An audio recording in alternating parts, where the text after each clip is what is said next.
What do I love about Malaysia? First, I love it because it is a multicultural society just like in the Singapore and of course, the US. Its population is composed of Malays, Chinese and Indians with three major religions, Islam, Buddhism, and Hinduism.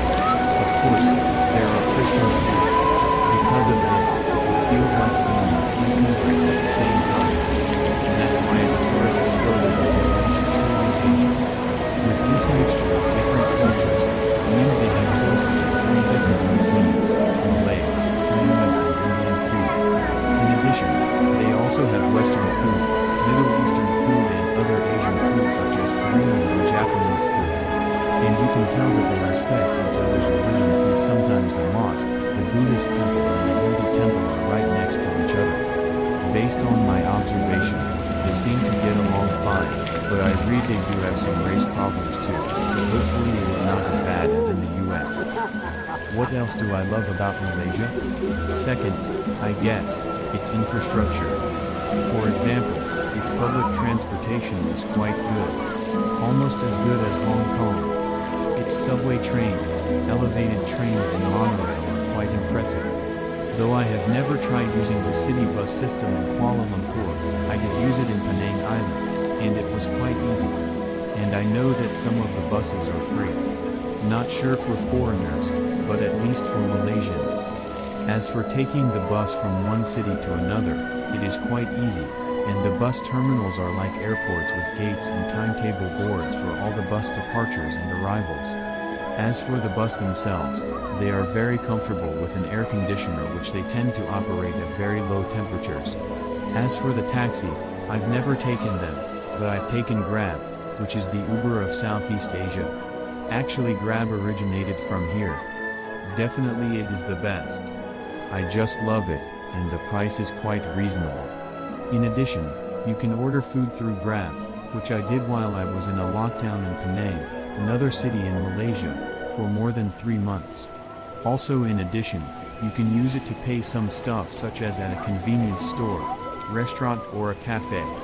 The app reminds me of WeChat from China, but WeChat does a lot more, but I won't be surprised that more additional services will be added to the Grab app.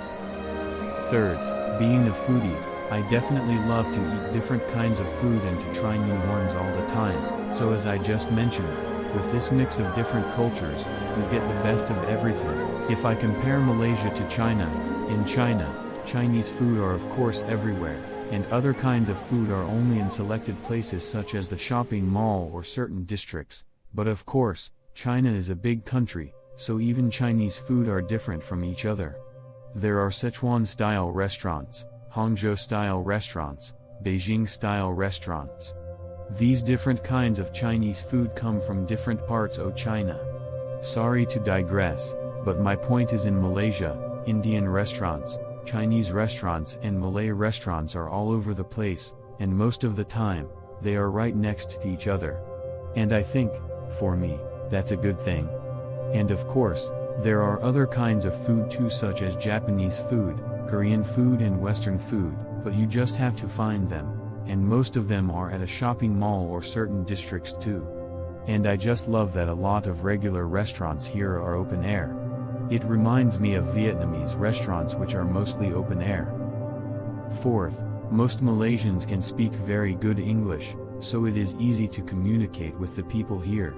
Same with Singapore and Hong Kong. Compared to other Asian countries such as mainland China, South Korea, Japan, and Indonesia, it is quite hard to find anyone who can speak English, so in these countries, you really need to know at least some basic phrases in their language. Fifth, based on 2 major cities I've stayed in for a long period of time due to the lockdown necessitated by the COVID-19 coronavirus pandemic, I feel the cities here were well planned. Everything seems very easy to navigate. Most of the streets have a pretty spacious sidewalks compared to other Asian cities such as Bangkok and Vietnam where some streets don't have any sidewalks. And the roads here are quite spacious, not narrow, unlike some other Southeast Asian cities. Also compared to most apartments here in Asia, I am talking about the whole Asia, not just Southeast Asia, the apartments here are quite spacious, and I love that. Compare that to an apartment in Hong Kong where it is almost like living in a box. So those are the reasons why I love Malaysia. I am sure I will have more reasons why I love this country as I continue to stay here. For sure, after I leave Malaysia to go wherever I might end up going to, it could be Hong Kong, mainland China, South Korea, Thailand, Vietnam, Taiwan or Japan, I will still definitely come back here again for a vacation. Actually, I am even considering this country as the place for me to retire. Not that I want to retire, since I still want to continue what I love to do: photography, writing, filmmaking and media. It would be nice to establish a business here too.